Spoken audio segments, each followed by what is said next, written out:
It's always a bit of a rush in the morning getting out of the house. I'm pretty good though. I make lunch, breakfast, whatever it is, brunch. Throw in a few bottles of water, a few easy peelers.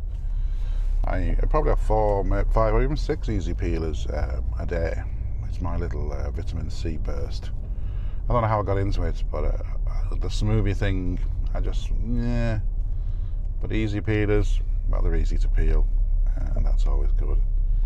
Coffee has become an important part of my my morning.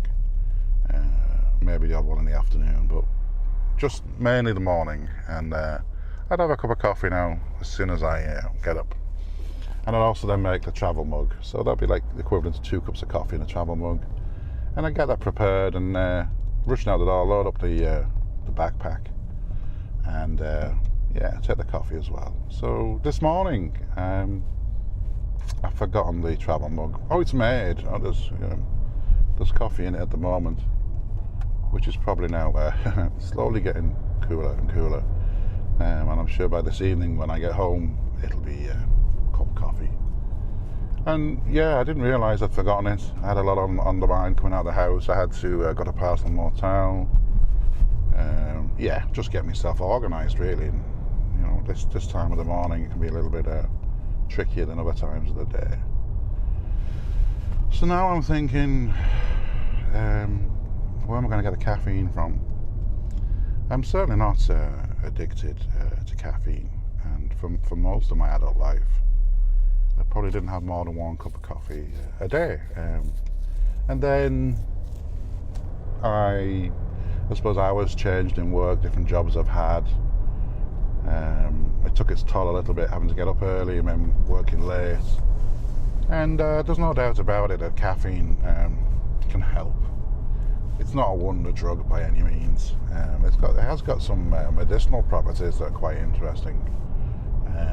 And of course it is addictive, like most things. You get used to it and you need it. So there's probably, I'd like to think I'm 50-50 on that front.